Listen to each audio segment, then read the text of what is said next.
반갑습니다. 오늘은 바이블 에센스 71번째 시간입니다.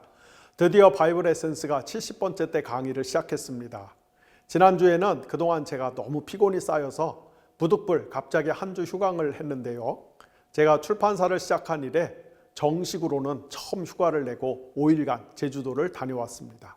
처음에는 제주도에 내려가서 아무도 안 만나고 오로지 책을 읽고 기도를 하면서 좀 쉬려고 했는데요. 어떻게 하다 보니까 만 4일 동안에 13분을 만나서 교제도 하고 상담과 기도도 해드리게 되었습니다. 그 중에는 올해 6월 15, 16 양일간 제가 제주도에 사시는 샘물결 플러스 정기독자님들을 방문해서 만났을 때 배웠던 분들을 다시 만나기도 하고, 또 마치 하나님께서 이 사람을 꼭 만나서 도와줘야 한다는 듯 저와 사전에 아무런 약속이 없이 우연을 가장한 필연처럼 제주도에서 만나 같이 중요한 문제를 놓고 기도를 하게 된 분들도 있었습니다. 특별히 제가 지난 여름에 만나서 기도를 해드렸던 분들을 이번에 다시 만나서 그동안 서로 어떻게 지냈는지, 그리고 지난 여름에 하나님께서 기도 중에 이런저런 말씀을 주셨는데 그 말씀이 그동안 어떻게 응답받았는지 간증을 듣는데요. 중간중간 제 코끝이 시큰해질 정도로 우리 하나님이 참 신실하신 분이구나 하는 것을 재확인하면서 많은 은혜를 받았습니다. 그러면서 제가 좀 주제넘은 생각이지만은 무슨 마음이 들었냐면은 2000년 전에 사도 바울의 심정이 이랬겠구나, 그런 마음이 들었습니다. 바울이 총 3번에 걸쳐 지중해 세계를 누비면서 곳곳에 교회를 개척하고, 그리고 다시 시리아의 안디옥으로 돌아와서는 얼마 못 가 자신이 세운 교회의 성도들이 은혜 안에서 잘 지내고 있는지 확인하고 싶어서, 그리고 그들의 얼굴을 다시 보고 싶어서 간절히 사모했듯이, 감히 바울에 비할 바는 아니지만 저도 지난 여름에 만나서 교제하며 함께 기도했던 분들을 보고 싶은 마음이 굴뚝 같았습니다. 그래서 원래는 제주도에 내려가 몰래 숨어서 쉬려고 했다가 도중에 생각을 바꿔 많은 분들을 만나 친교를 나누고 열심히 기도를 해드리고 서울로 돌아오게 되었습니다. 요즘 서울의 봄이란 영화가 장안의 화제거리라고 합니다. 서울의 봄은 유신을 선포하고 장기 집권을 했던 박정희가 1979년 10월 26일에 총탄에 죽고, 이듬해인 1980년 5월 17일에 전두환을 필두로 하는 신군부 세력이 계엄령을 선포하고 대한민국의 정권을 탈취하기까지 약 7개월 남짓한 시기 중에 잠깐 찾아왔던 한국 민주주의의 봄을 뜻합니다. 영화 서울의 봄은 그때 전두환을 필두로 정치 군인들이 어떻게 우리 한국민의 민주주의에 대한 염원을 짓밟고 극악한 방법으로 정권을 차지했는지를 역사적 사실에 입각해서 밀도 높게 그려내고 있습니다. 그래서 이 영화를 본 많은 관객이 돈을 내고 분노를 샀다라고 표현할 정도로 40년 전에 일어났던 우리 역사의 아픈 환부를 다시 들춰보는 것은 물론이거니와, 나아가 오늘날 한국의 민주주의는 그때와 비교하여 어떤지, 지금 한국의 정치는 과연 건강한지, 또 정상적인 것인지를 성찰해보는 시간을 마주하는 것 같습니다. 서울의 봄에는 현재 한국 영화계를 대표하는 배우들이 총 출동해서 치열한 연기 대결을 펼쳤다고 해도 과언이 아닐 정도로 많은 역사적 실제 인물이 등장하지만은 결국 가장 핵심 주인공은 두 사람, 곧 당시 반란군의 수괴였던 전두환과 그 전두환에 맞서 싸웠던 수경사령관 장태환 장군, 두 사람이 가장 핵심 인물입니다. 곧 참 군인과 가짜 군인 간의 대결이라고 할 수가 있습니다. 물론 참으로 애석하게도 우리 역사에서는 가짜 군인들이 승리했습니다. 기독교의 경전인 성경도 마찬가지입니다. 성경에는 수많은 신앙의 위인들이 등장하지만은 가장 중요한 인물은 몇 사람으로 좁혀집니다. 구약 성경의 경우에는 아브라함 그리고 모세와 엘리야가 대표 인물입니다. 신약 성경에도 많은 사람이 등장하지만은 가장 중요한 인물을 꼽으라면은 단연코 예수님과 바울을 들 수 있습니다. 신약 성경의 전반부는 예수님에 관한 이야기고 후반부는 바울에 관한 이야기가 대부분입니다. 그렇다면은 예수와 바울은 대체 어떤 관계일까요? 이것이 바로 오늘 우리가 함께 공부할 내용입니다. 예수와 바울은 대관절 무슨 관계일까요?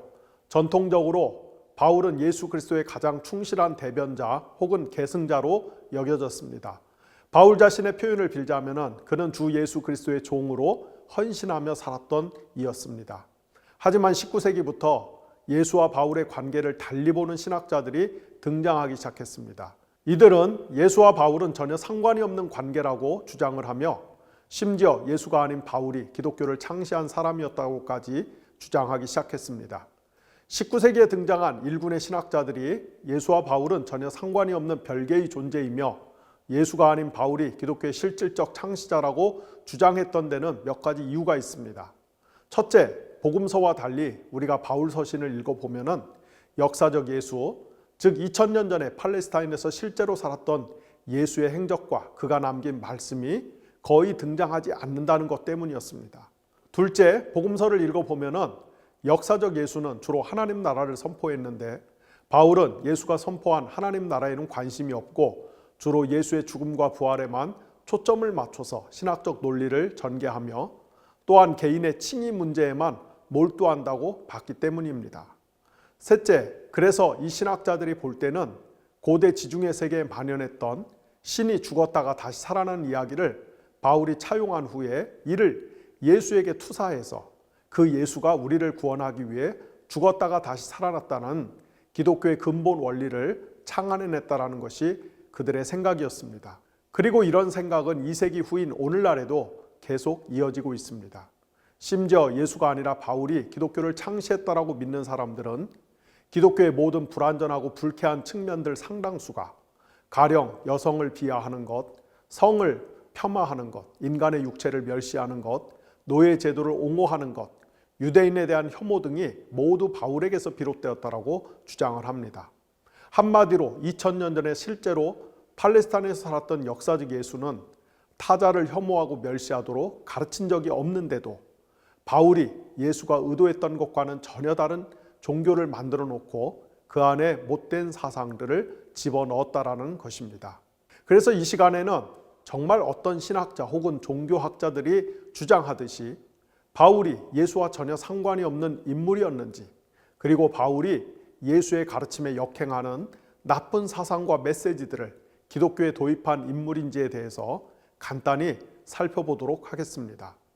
바이블 에센스를 진행하면서 일종의 각주처럼 이런 신학적인 문제를 지금까지 몇 차례 주요 안건으로 다룬 적이 있는데요.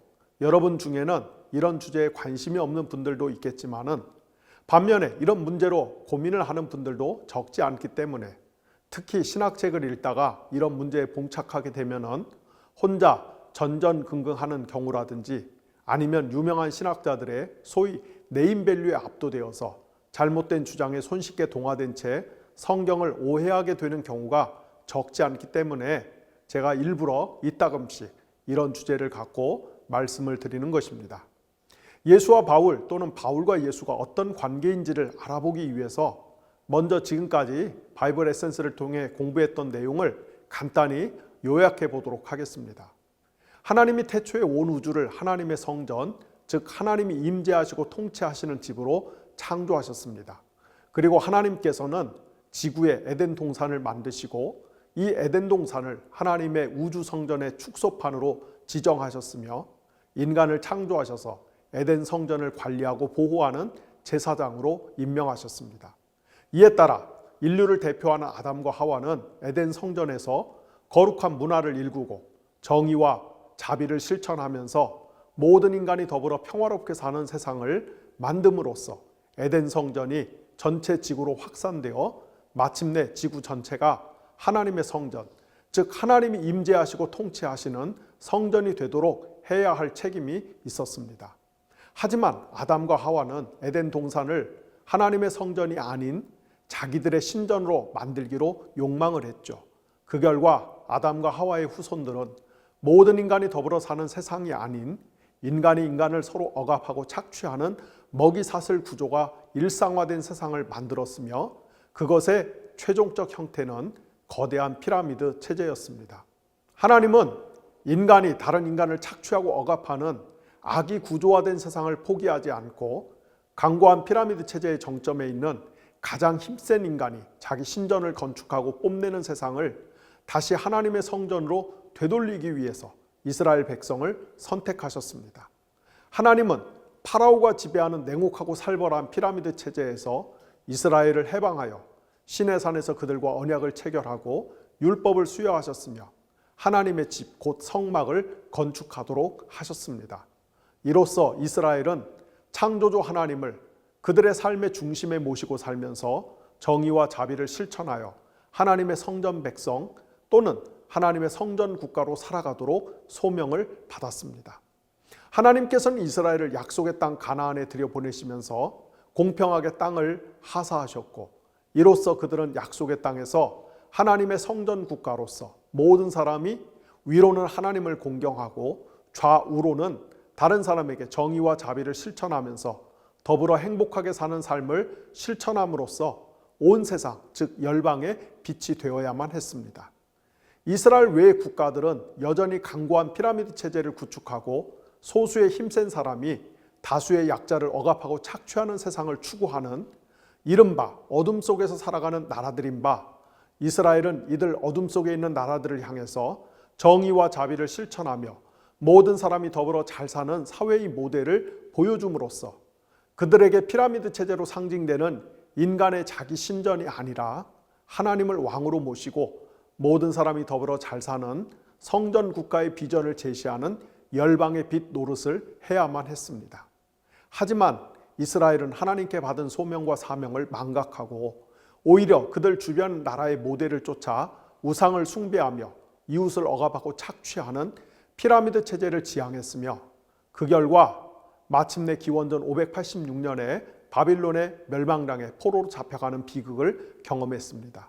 이스라엘에게 포로기 경험은 매우 참혹했습니다.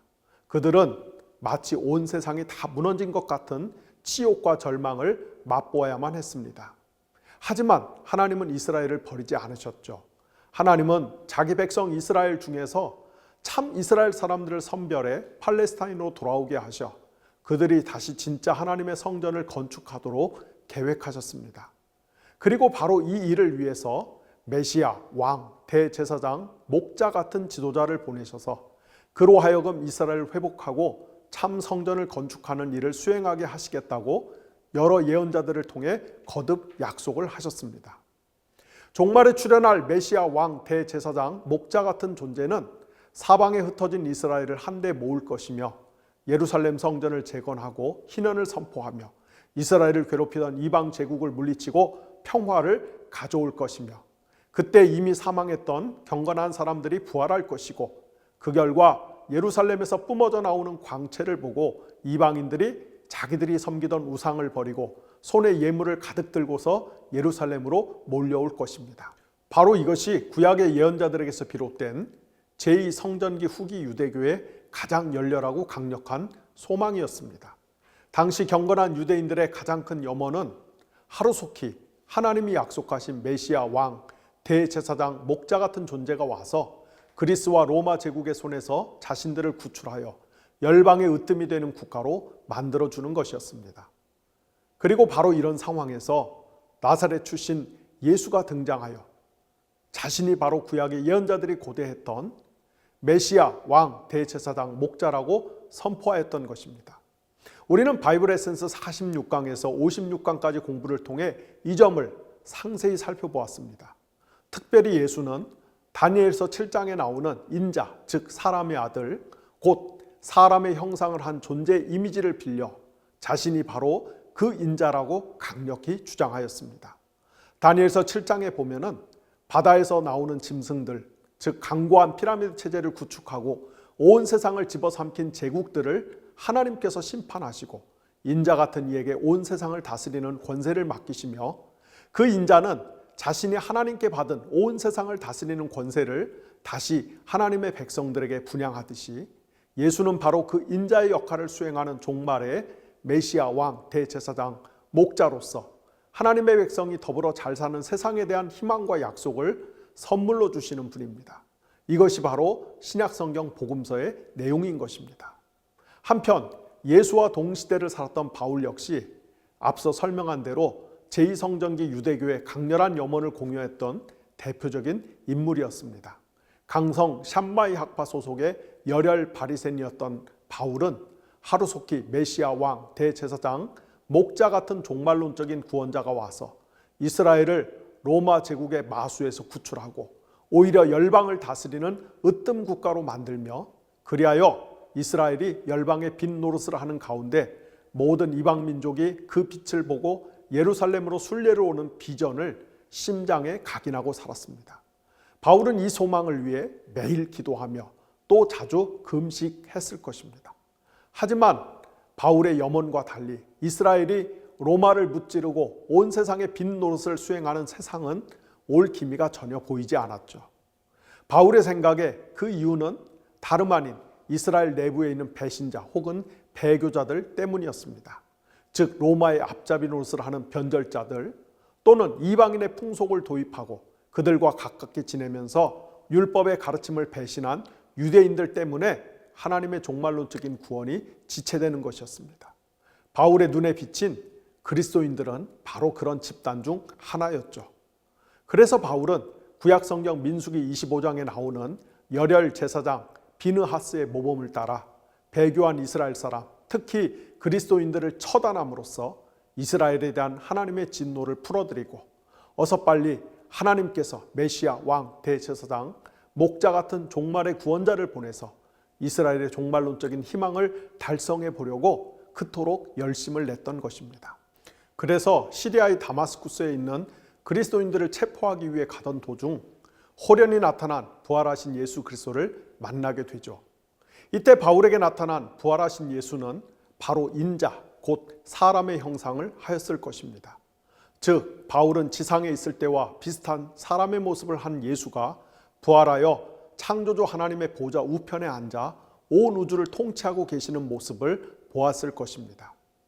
구약 성경과 유대교 신학의 해박한 지식을 갖고 있던 바울은 부활하신 예수가 사람의 모습을 하고 하나님의 보좌 우편에서 하나님을 대신하고 대행하여 온 세상을 다스리는 모습을 보자마자 그 예수가 다름 아닌 구약 성경 다니엘서 7장과 에스겔서 1장에 나오는 사람의 형상을 하고 하나님의 보좌에 앉아 온 세상을 다스리는 신적 존재와 동일 인물이라는 것을 깨달았을 것입니다. 또한 구약 성경 잠언 8장에 나오듯이 원래는 하나님의 속성이었던 지혜가 하나님으로부터 분리된 후에 하나님과 동일한 신적 실체가 되어서 하나님을 대신하고 대행하여 온 세상을 창조하는 바로 그 신적 지혜 같은 존재임도 깨달았을 것입니다. 따라서 하나님을 100% 계시하고 중개하는 하나님과 똑같은 존재로서 하나님의 형상인 동시에 사람의 모습을 한 예수에게서 바울은 창세기 1장에 따라 훗날 진정한 아담의 모습을 포착했을 것입니다. 아무튼 바울은 다메섹 도상에서 부활하신 예수 그리스도를 만난 후에 그가 그토록 중호하고 핍박하던 예수가 실은 자신이 그토록 고대에 맞지 않던 구약 성경에서 예고한 바로 그 종말론적인 구원자라는 사실을 깨닫게 되었고 따라서 자신의 생각과 달리 하나님께서 이스라엘을 회복하시는 일, 즉 하나님께서 메시아적인 존재를 통해 흩어진 이스라엘을 한데 모으시고 그들을 위해 새 성전을 건축하시며 희년을 선포하시고 평화를 선물로 가져다 주시는 종말론적인 구원이 자신의 판단과 달리 벌써 예수 그리스도를 통해 시작되었다라는 것을 깨달았습니다.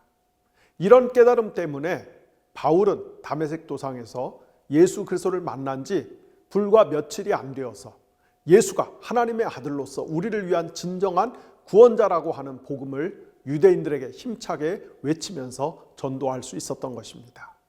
그러므로 제가 지금까지 말씀드린 것처럼 제2성전기 후기의 유대교의 열망, 즉 구약성경 예언서에 예고된 대로 하루속히 메시아, 왕, 대제사장, 목자 같은 존재가 와서 이스라엘을 구원해 달라는 그들의 염원에 비춰볼 때 예수와 바울은 모두 동일한 역사적이고 신학적인 지평 위에 서 있는 것을 볼 수가 있습니다. 분명히 말씀드리지만은 예수와 바울은 별개의 신학적 주장을 펼친 적이 단 한 번도 없습니다. 이 두 사람은 구약 성경에서 하나님이 예언자들을 통해 약속하신 종말론적인 구원이 하나님의 아들로서 진정한 구원의 대행자인 예수 그리스도를 통해 이미 성취되었다는 바로 그 복음만을 전한 사람들이었습니다.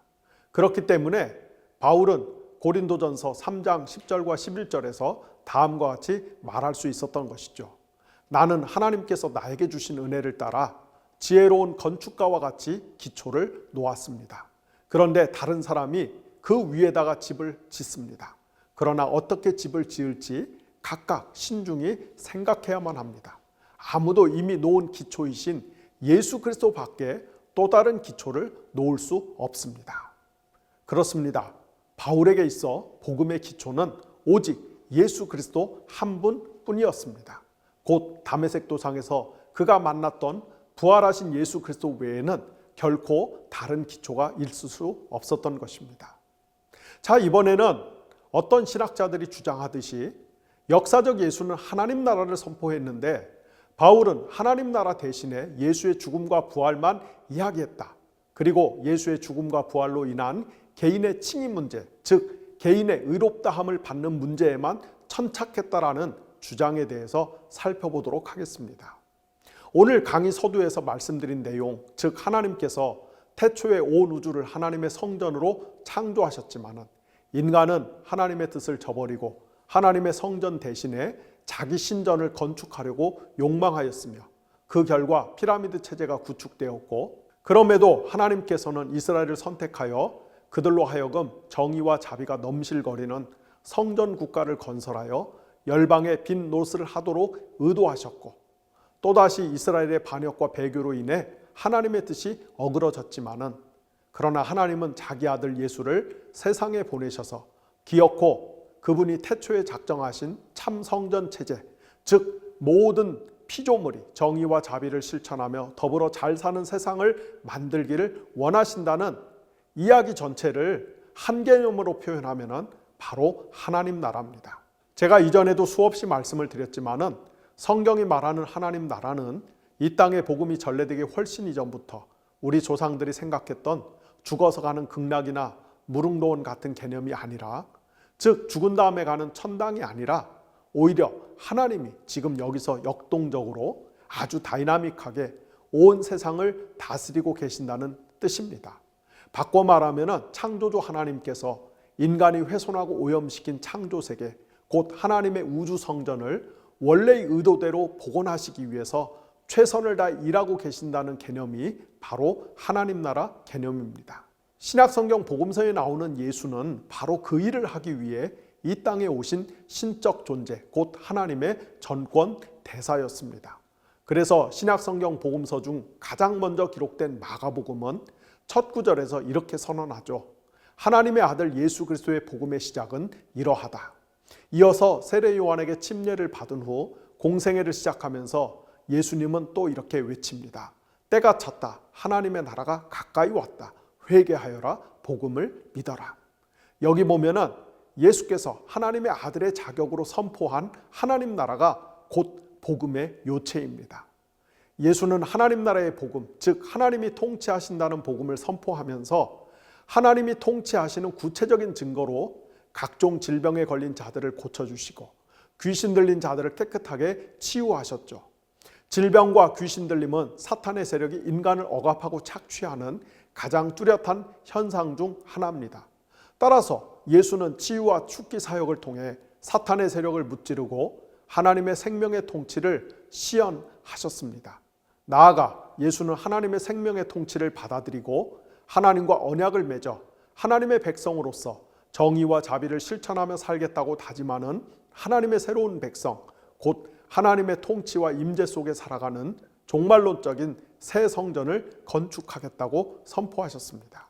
따라서 예수가 하나님 나라를 선포한 궁극적인 목표는 하나님의 통치를 받아들여 하나님과 올바른 관계를 맺고 살아가는 새로운 성전을 건축하기 위함이었던 것입니다.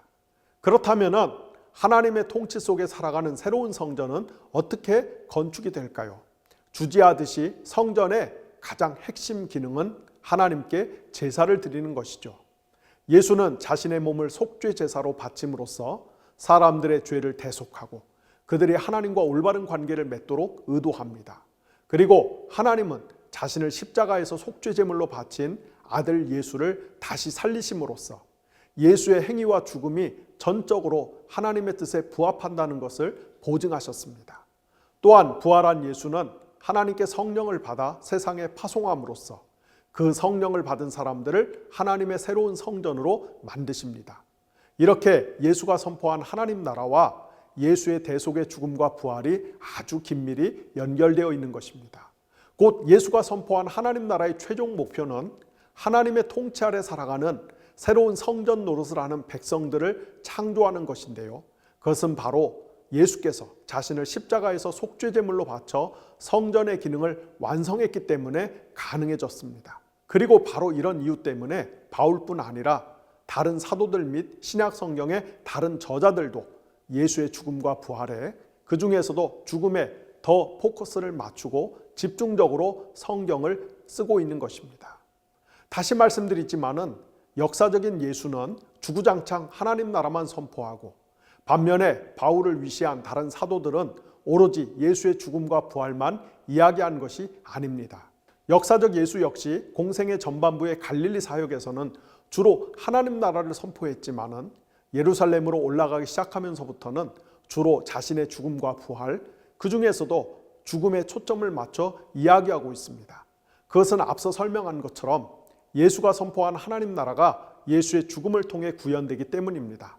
마찬가지로 바울을 비롯한 사도들 역시 예수의 죽음을 통해 하나님과 새로운 언약을 맺은 새로운 성전 백성들이 탄생하는 것이 가능해짐으로써 예수가 선포한 하나님 나라의 본래 취지가 성취되었기 때문에 그들 역시 예수의 죽음과 부활, 그 중에서도 예수의 십자가의 죽음에 초점을 맞춰 선포하고 있는 것입니다. 이와 더불어 한 가지 더 살펴볼 것이 있습니다. 어떤 학자들은 역사적 예수는 하나님 나라를 선포한 반면에 바울은 오직 예수의 죽음과 부활만 이야기한다. 따라서 이 두 사람은 서로 상관이 없는 메시지를 말한다라고 주장하는 바, 정말로 바울은 하나님 나라 개념에 대해서 일절 몰랐을까요? 꼭 그렇지는 않습니다. 우리가 실제로 신약 성경을 읽어보면 바울 서신에 하나님 나라라고 하는 표현이 최소 8번 이상 등장하고 있는 것을 볼 수가 있습니다. 가령 로마서 14장 17절에 보면 하나님 나라는 먹는 일과 마시는 일이 아니라 성령 안에서 누리는 의와 평화와 기쁨입니다. 고린도전서 4장 20절에는 하나님 나라는 말에 있지 아니하고 능력에 있습니다. 고린도전서 6장 9절과 10절에 보면 불의한 사람들은 하나님 나라를 상속받지 못하리라는 것을 알지 못합니까? 착각하지 마십시오. 음행을 하는 사람들이나 우상을 숭배하는 사람들이나 간음을 하는 사람들이나 여성 노릇을 하는 사람들이나 동성애를 하는 사람들이나 도둑질하는 사람들이나 탐욕을 부리는 사람들이나 술 취하는 사람들이나 남을 중상하는 사람들이나 남의 것을 약탈하는 사람들은 하나님 나라를 상속받지 못할 것입니다. 고린도전서 15장 50절에는 형제 자매 여러분, 내가 말하려는 것은 이것입니다. 살과 피는 하나님 나라를 유산으로 받을 수 없고 썩을 것은 썩지 않을 것을 유산으로 받지 못합니다. 갈라디아서 5장 19절에서 21절에 보면은 육체의 행실은 환히 드러나는 것들입니다. 곧 음행과 더러움과 방탕함과 우상숭배와 마술과 원수맺음과 다툼과 시기와 분냄과 분쟁과 분열과 파당과 질투와 술취함과 흥청망청 먹고 마시는 노름과 그와 같은 것들입니다.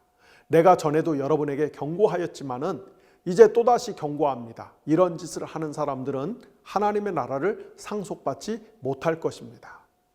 골로새서 4장 10절과 11절에 보면은 나와 함께 갇혀 있는 아리스토크와 바나바의 사촌인 마가가 여러분에게 문안합니다. 유스도라는 예수도 문안합니다. 할례 받은 사람들로서는 이들만이 하나님의 나라를 위하여 일하는 나의 동역자들이요 나에게 위로가 되어준 사람들입니다. 데살로니가전서 2장 10절과 12절에 보면은 여러분이 아는 바와 같이 아버지가 자녀에게 하듯이 우리는 여러분 하나하나를 대합니다. 우리는 여러분을 권면하고 격려하고 경고합니다. 많은 그것은 여러분을 부르셔서 당신의 나라와 영광에 이르게 하시는 하나님께 합당하게 살아가게 하려는 것입니다. 데살로니가 후서 1장 5절에는 이 일은 하나님의 공의로운 심판의 표현이 하나님께서 여러분을 하나님 나라에 합당한 사람이 되게 하시려고 주신 것입니다. 여러분은 참으로 그 나라를 위하여 고난을 당하고 있습니다. 이 밖에도 고린도전서 15장 24절, 골로새서 1장 13절에 나오는 하나님의 아들 예수의 나라라고 하는 표현도 사실상 하나님 나라와 같은 개념입니다. 이렇게 바울은 아주 많지는 않지만은 그렇다고 해서 하나님 나라라고 하는 개념을 일절 사용하지 않는 것은 아닙니다. 그리고 앞에서 설명드린 것처럼 바울이 하나님 나라라고 하는 개념 대신에 예수의 죽음과 부활에 포커스를 맞춰서 자신의 신학적 논리를 전개하는 진짜 이유를 알면은 바울이 하나님 나라라고 하는 표현을 비교적 적게 사용하는 것은 실제로는 아무런 문제가 안 됩니다. 그런데 여기서 진짜 중요한 것이 하나 있습니다. 그것은 우리가 복음서에서 예수가 하나님 나라를 언급하는 대목을 주의 깊게 살펴보면은 예수님이 흡사 관용 어구처럼 하나님 나라가 임한다 혹은 하나님 나라를 상속받는다라고 하는 표현으로 항상 그분의 어법이 일관하고 있는 것을 볼 수가 있습니다. 예수님은 오늘날 우리가 아무런 생각 없이 마구 쓰는 것처럼 하나님 나라를 세운다 또는 하나님 나라를 확장한다라고 하는 표현을 일절 사용하지 않고 있습니다. 하나님 나라라고 하는 것은 본시 초월의 세계에 계신 창조주 하나님께서 은혜로 우리에게 하사하는 것이지 죄로 오염된 내재의 세계에 사는 불완전한 인간이 스스로 세울 수 있는 것이 아니기 때문입니다.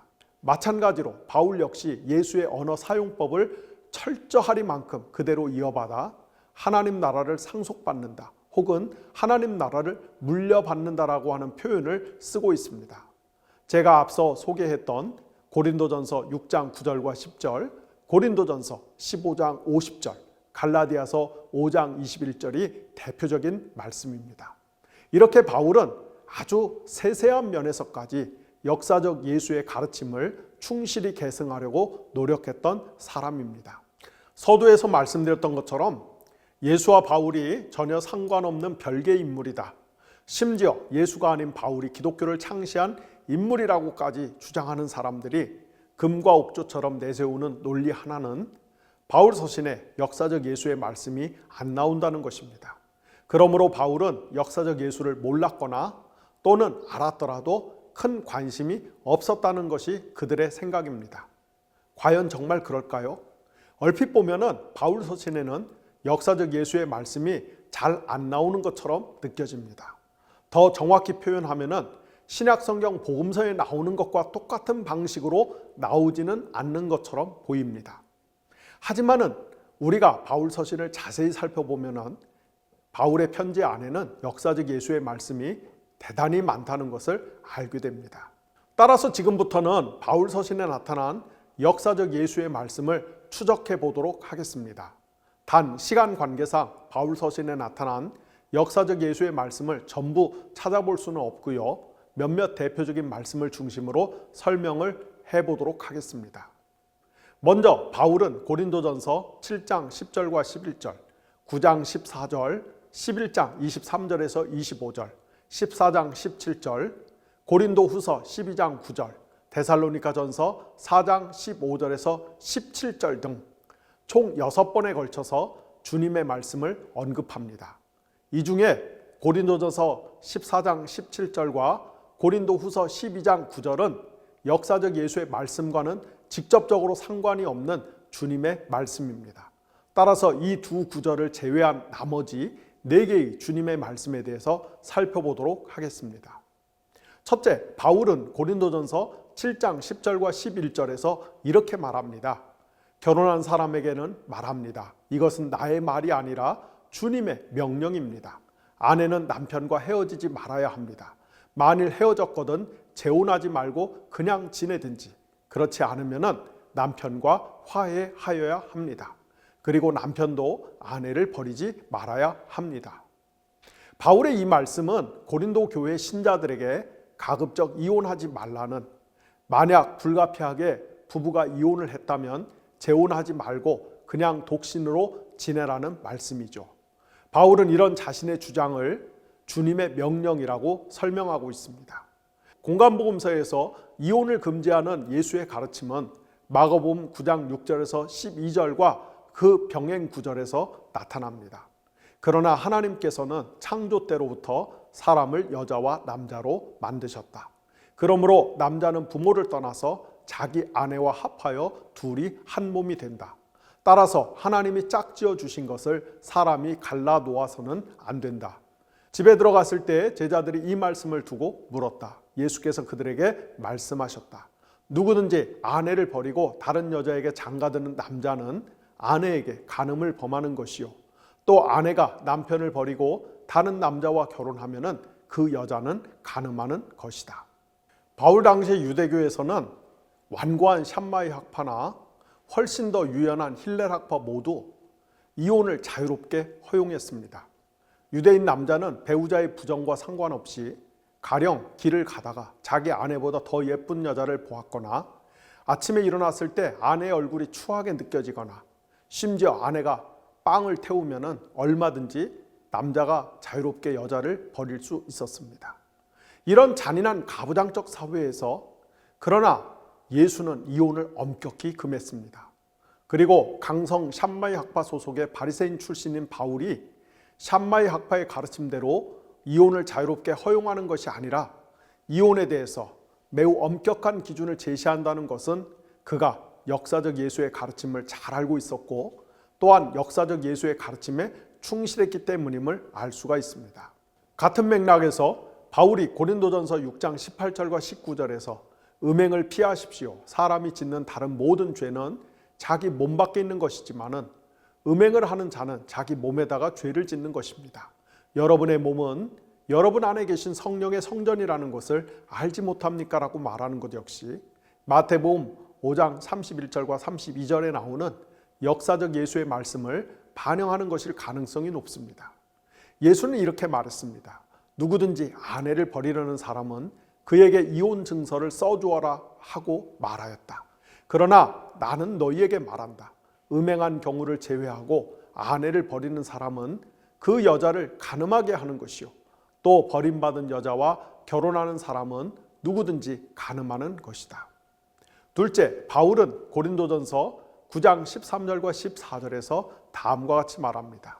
성전에서 일하는 사람은 성전에서 나는 것을 먹고 제단을 맡아보는 사람은 제단의 재물을 나누어 가진다는 것을 여러분은 알지 못합니까? 이와 같이 주님께서도 복음을 전하는 사람들에게는 복음을 전하는 일로 살아가라고 지시하셨습니다. 바울의 이 말은 목사나 선교사 같은 교회의 전임 사역자들은 교회에서 생활에 필요한 경비를 받는 것이 정당하다라고 하는 뜻입니다. 바울은 자신의 이런 주장이 역사적 예수에게서 온 것임을 분명히 하죠. 실제로 예수는 마태복음 10장 9절과 10절에서 전도 여행을 떠나는 제자들에게 다음과 같이 말씀하셨습니다. 전대에 금화도 은화도 동전도 넣어가지고 다니지 말라. 여행용 자루도 속옷 2벌도 신발도 지팡이도 지니지 말아라.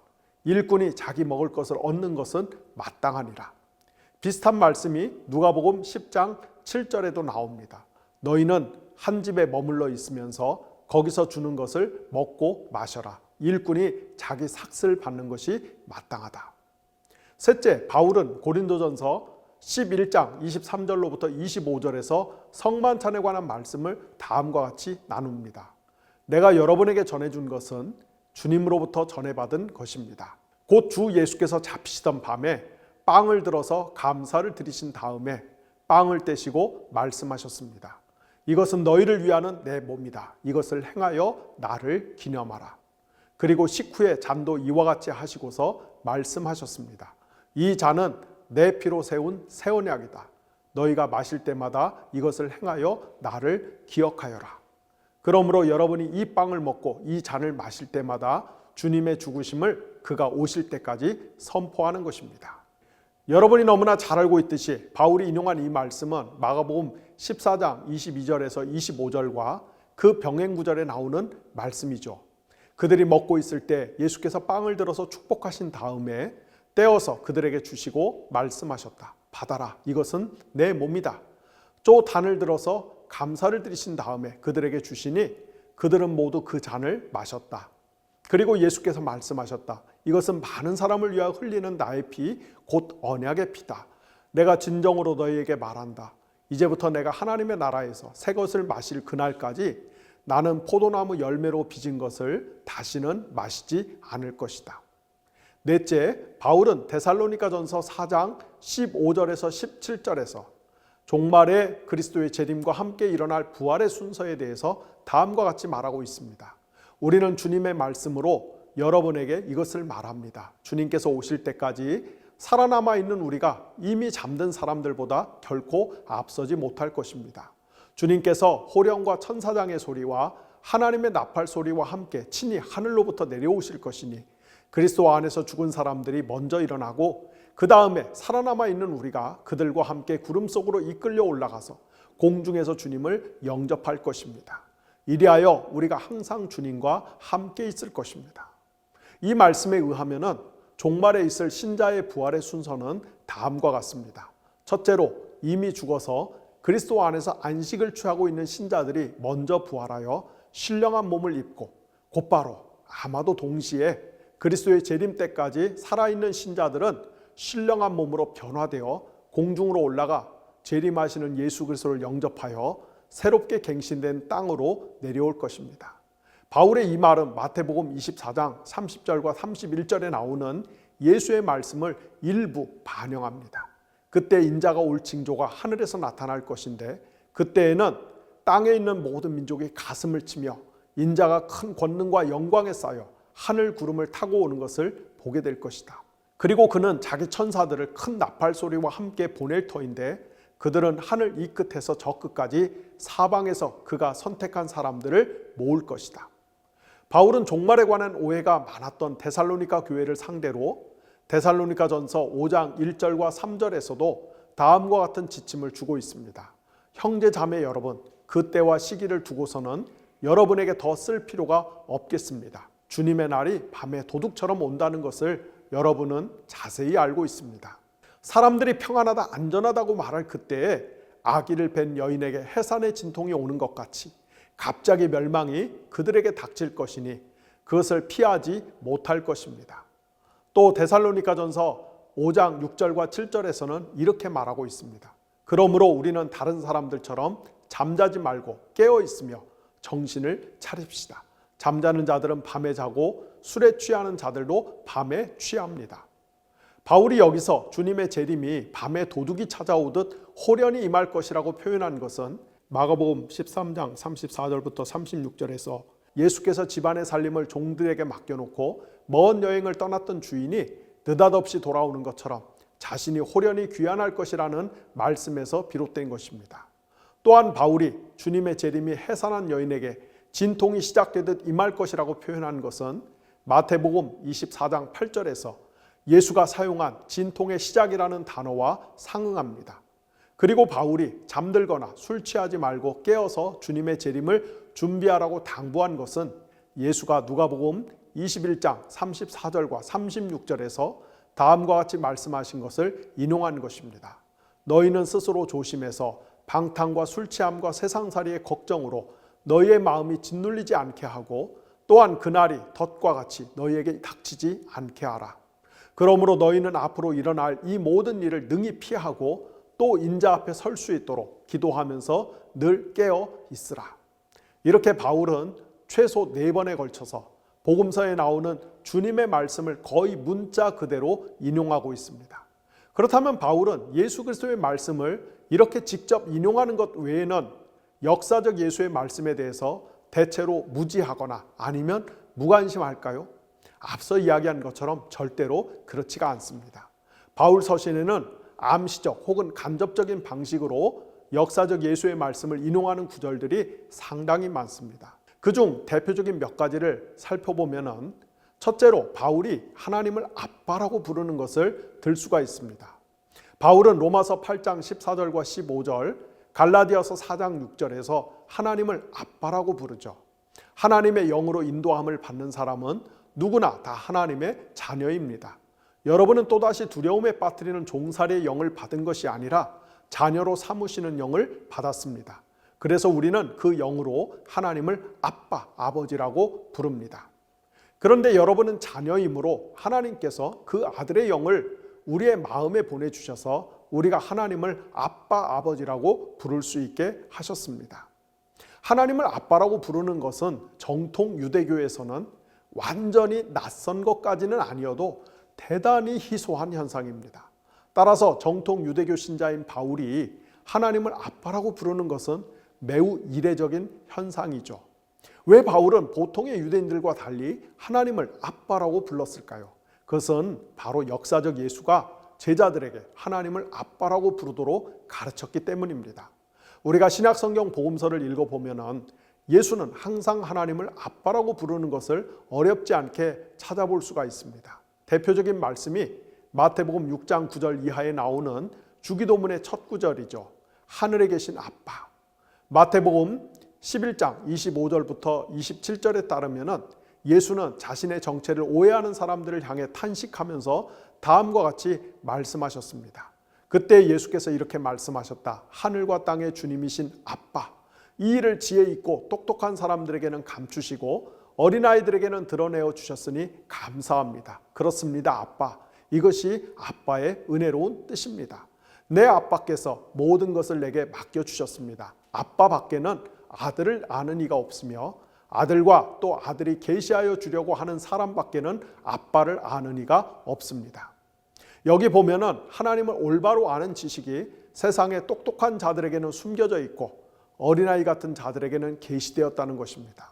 따라서 우리는 마태복음 18장 1절에서 4절 및 19장 13절 14절과 그 병행 구절도 예수님의 아빠 호칭 사용이라는 맥락에서 이해를 할 수가 있을 것입니다. 그때 제자들이 예수께 다가와서 물었다. 하늘나라에서는 누가 가장 큰 사람입니까? 예수께서 어린이 하나를 곁으로 불러서 그들 가운데 세우시고 말씀하셨다. 내가 진정으로 너희에게 말한다. 너희가 돌이켜서 어린아이들과 같이 되지 않으면 절대로 하늘나라에 들어가지 못할 것이다. 그러므로 누구든지 이 어린아이 같이 자기를 낮추는 사람이 하늘나라에서는 가장 큰 자이다. 그때 사람들이 예수께 어린이들을 데리고 와서 손을 얹어서 기도하여 주시기를 바랐다. 그런데 제자들이 그들을 꾸짖었다. 어린이들이 내게 오는 것을 허락하고 막지 말아라. 하늘나라는 이런 어린이들의 것이다. 예수의 이 말씀에 따르면 어린아이 같은 자가 하나님의 나라에 들어갈 수가 있습니다. 이게 무슨 의미일까요? 통상 교회에서는 어린아이처럼 착하고 순진해야지만 하나님 나라에 들어갈 수 있다라고 가르치곤 하는데요. 만약 그렇게 되면은 우리 기독교의 구원은 하나님의 은혜로 주어지는 것이 아니라 인간의 올바른 성품과 태도로 결정이 되겠죠. 따라서 그런 해석을 따르면은 하나님의 은혜로 구원을 받는다는 기독교의 근간이 와르르 무너집니다. 예수께서 어린아이 같아야만 하나님 나라에 들어갈 수 있다라고 하신 말씀의 진짜 의미는 아마도 어린아이들이 자기 집에서 아버지를 향해 친근한 목소리로 아빠라고 부르듯이 우리가 하나님을 아빠라고 고백하고 부를 때 비로소 창조주 하나님께 하나님의 나라를 상속받아 그 나라에 들어갈 수 있다라는 뜻일 것입니다. 그래서 예수는 주기도문에서 하늘에 계신 아빠, 아빠의 나라가 속히 임하게 하여 주시옵소서라고 기도하라고 가르치신 것이죠. 또한 예수는 겟세마네 동산에서 기도할 때도 하나님을 아빠라고 불렀습니다. 그리고 요한복음에 보면은 거의 매번 하나님을 아빠라고 부르는 것을 볼 수가 있습니다. 이렇게 예수의 용어 사용에 있어서 하나님을 아빠라고 부르는 것은 매우 독특하면서도 중요한 표현이었습니다.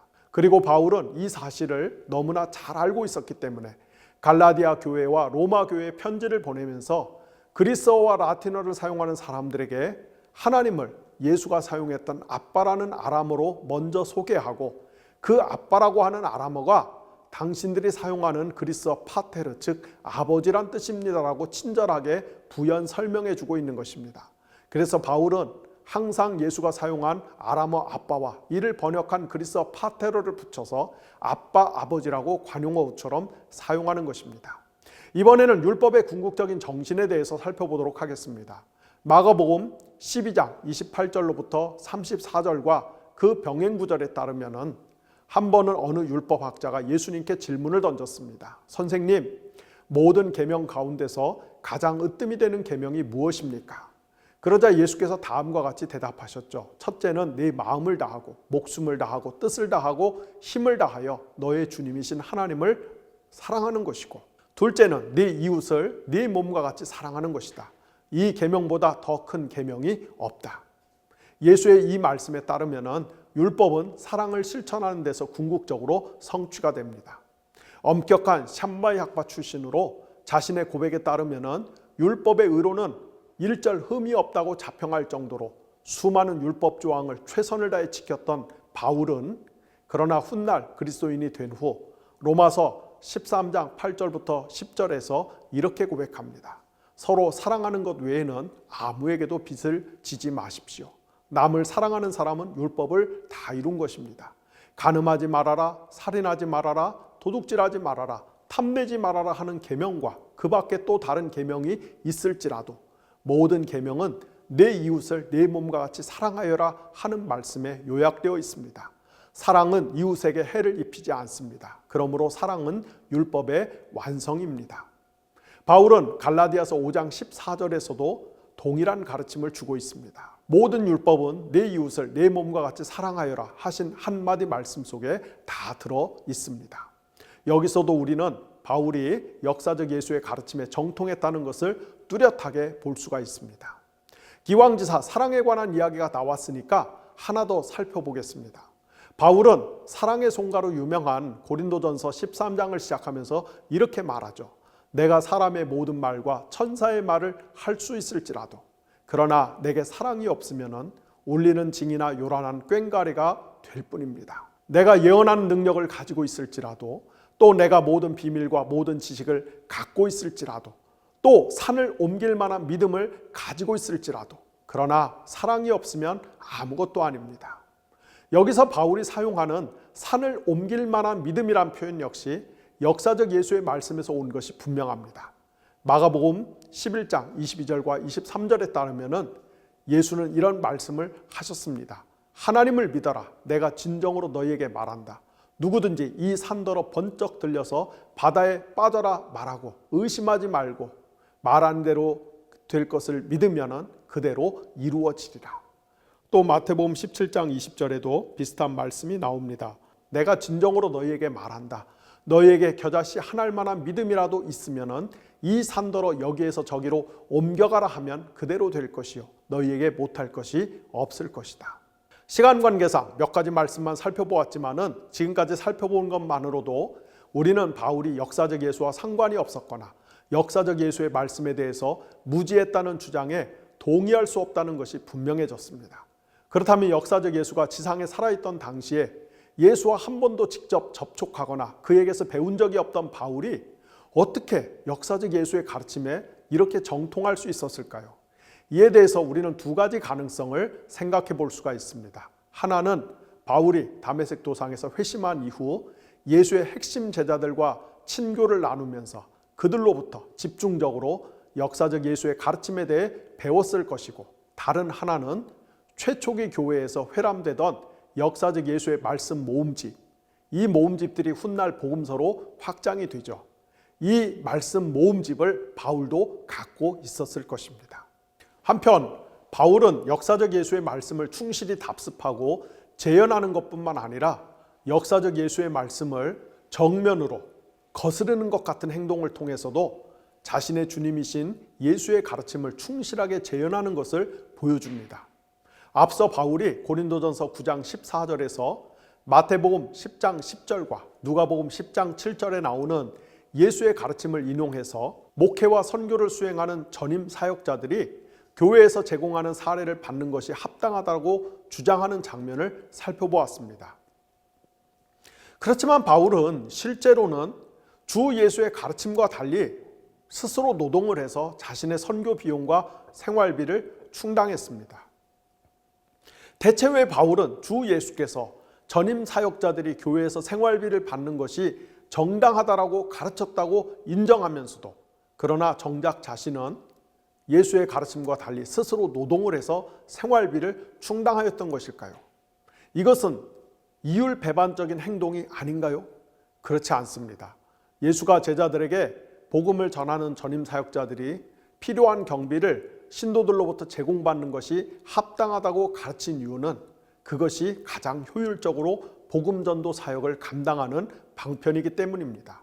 즉 교회의 전임 사역자들이 스스로 노동하면서 생활비를 충당하는 동시에 목회를 하려고 하면은 아무래도 기도와 설교 준비 그리고 신방과 상담 활동에 전념하기 어렵기 때문입니다. 그렇게 되면은 필경 목회의 집중력과 질이 떨어질 수밖에 없는 것이죠.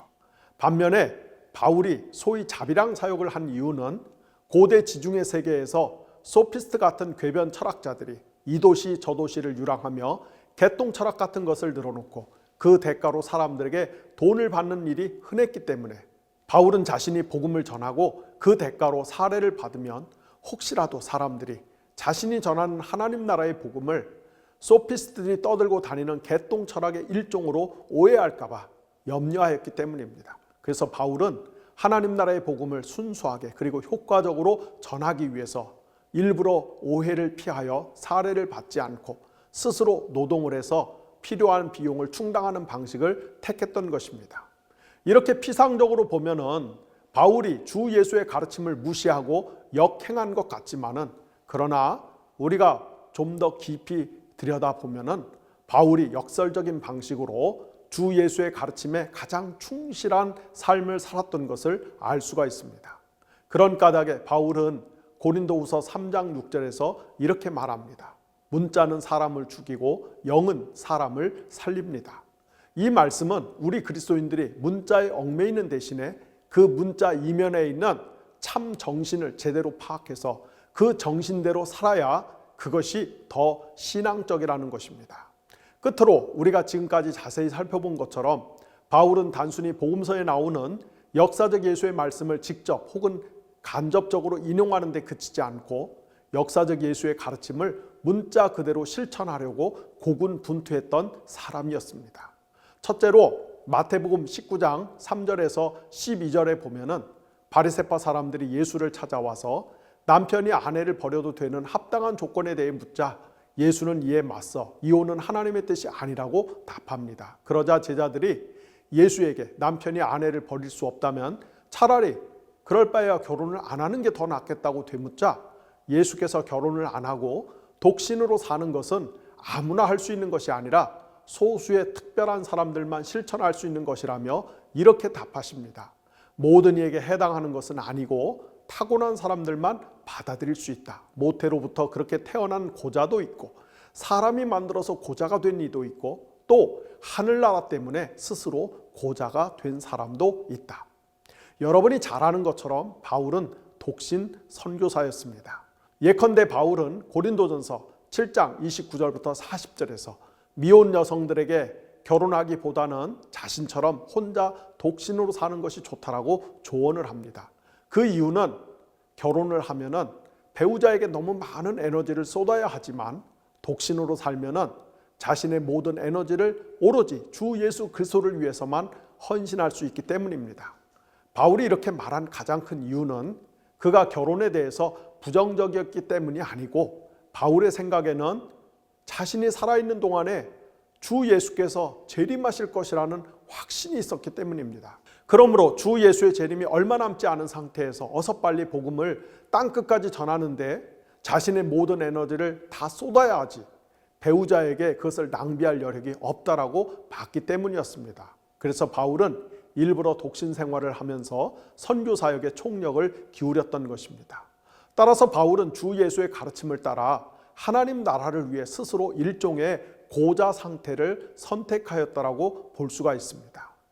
그런데 바울은 처음부터 결혼을 안 했을까요? 아니면 원래는 결혼을 했지만 중간에 이혼을 당하고 독신 생활을 선택했을까요? 여러분 생각은 어떻습니까? 신학자들 중에는 바울이 원래는 결혼을 했지만 다메섹 도상에서 주 예수 그리스도를 만난 후 열혈 유대교 신자들이 보기에는 이단 종교인 그리스도교에 투신했다는 이유로 아마도 부인에게 이혼을 당했을 것으로 보기도 합니다. 왜냐하면 바울은 본시 유대교의 랍비 수업을 받은 사람인데 유대교에서 랍비가 되려면 반드시 결혼을 해야 했기 때문입니다. 따라서 만약 바울이 다메섹 체험 이후에 이혼을 당한 것이 사실이라면 그가 빌립보서 3장 8절에서 나는 그리스도 때문에 모든 것을 잃었고 그 모든 것을 오물로 여깁니다라고 고백하는 장면에서 그가 그리스도 때문에 잃어버린 것 중에는 결혼 생활도 포함이 될 것입니다. 마태복음 16장 13절부터 20절과 그 병행 구절에 따르면 예수께서 지상에 계실 때 한 번은 제자들을 데리고 일부러 가이사랴 빌립보를 방문하여 그곳에서 너희는 나를 누구라고 생각하느냐고 물으신 적이 있습니다. 이때 베드로가 저 유명한 주님은 그리스도시며 하나님의 아들입니다라고 답하여서 예수께 큰 칭찬을 얻었고 그 결과 천국문을 여는 열쇠를 위임받았죠. 그런데 곧이어 예수께서 자신이 십자가에서 죽고 부활하는 것이 하나님의 참 뜻이라고 밝히자 베드로가 절대로 안 됩니다. 주님이 죽다니요 말도 안 된다고 극구 만류합니다. 그러자 예수께서는 베드로에게 사탄아 내 뒤로 물러가라 책망하시며 누구든지 나를 따라오려거든 자기를 부인하고 자기 십자가를 지고 나를 따라야 한다라고 말씀하셨습니다. 고린도후서 10장부터 12장에서 바울은 자신의 사도직을 반대하고 조롱하는 적대자들과 긴 논쟁을 벌이는데요. 이곳에서 바울은 참된 사대의 표징으로 화려한 스펙이나 이력 혹은 뛰어난 언변술이나 카리스마적인 능력을 꼽는 대신에 주님 예수 그리스도를 위해 고난을 당한 것을 참 사도직의 징표로 내세우면서 자신이 예수 그리스도를 위해 얼마나 모질고 심한 고난을 당했는지를 길게 열거합니다. 그렇습니다. 제가 지난 시간에 말씀드린 것처럼 바울은 주 예수 그리스도를 위해 그분의 십자가를 짊어지고 온몸으로 십자가를 체현했던 사람이었습니다. 그래서 바울은 갈라디아서 6장 17절에서 이렇게 고백할 수가 있었던 것입니다. 이제부터는 아무도 나를 괴롭히지 마십시오. 나는 내 몸에 예수의 상처 자국을 짊어지고 다닙니다. 또한 그는 갈라디아서 6장 14절에서는 이렇게 말했습니다. 내게는 우리 주 예수 그리스도의 십자가 밖에는 아무것도 자랑할 게 없습니다. 이렇게 바울은 단순히 역사적 예수의 말씀을 지식으로만 안 것이 아니라 자신의 온몸으로 직접 주 예수 그리스도의 가르침을 체현 혹은 구현했던 그리스도의 참 종이자 참된 사도였습니다. 그리고 이를 잘 알고 있던 누가는 바로 이런 점 때문에 예수님이 갈릴리에서의 공생애를 마치고 예루살렘에 올라가서 종교 기득권자들에게 체포당하고 고난을 당한 것처럼 바울 역시 3차에 걸친 선교 여행을 마치고 예루살렘에 올라가서 그곳의 권력자들에게 체포되어 재판을 받고 고난을 당한 것을 서술함으로써 바울의 고난과 예수의 고난을 평행하는 이런 방식으로 사도행전을 기록하고 있는 것입니다. 따라서 우리는 오늘 공부를 통해서 어떤 신학자들과 또 그들의 주장에 부하내동한 사람들이 너무 쉽게 판단하듯이 역사적 예수와 바울이 아무런 상관이 없는 별개의 인물이라든지 또는 바울이 역사적 예수의 가르침을 벗어나 자기 임의대로 기독교라고 하는 종교를 창시했다라는 주장에 대해서 결코 동의할 수 없다라는 것을 확신할 수가 있습니다. 사실 역사적 예수와 바울을 분리하여 둘이 서로 다른 가르침을 남겼다고 주장하는 것도 어불성설이지만은 더 근본적으로는 구약 성경과 신약 성경이 서로 별개라고 말하는 것이라든지 심지어 구약의 기반을 둔 유대교와 신약의 기반을 둔 기독교가 서로 별개라고 말하는 것도 정확한 표현은 될 수가 없는 것입니다. 오히려 지금까지 바이블 에센스를 70강 이상 공부하면서 제가 여러분에게 누누이 강조한 것은 또는 제가 여러분에게 어떻게든 각인시키려고 노력했던 것은 구약 성경과 신약 성경이 바로 한 권의 성경이라고 하는 것입니다. 따라서 구약을 모르면은 신약을 제대로 알 수 없다는 것, 이것을 여러분에게 꼭 말씀드리려고 제 나름대로 애를 썼습니다. 쉽게 말해서 구약 창세기 1장부터 요한계시록 22장까지 전체 성경이 통일된 하나님의 구원의 계시인 것입니다.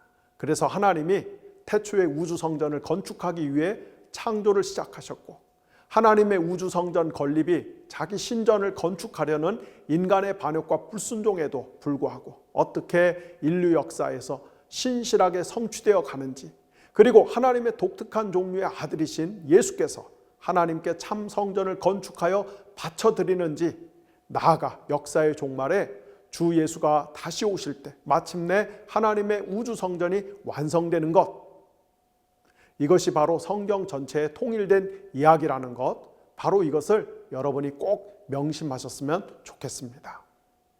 하나님 아버지 감사합니다. 오늘 바이블 에센스 공부를 통해서 우리 주님 예수 그리스도가 선포하신 하나님 나라의 복음과 우리 주님의 가장 신실한 사도였던 바울이 그 하나님 나라의 복음을 선교지에서 응용해서 창의적으로 선포한 그 복음이 온전한 하나의 복음임을 저희가 확신할 수 있었습니다.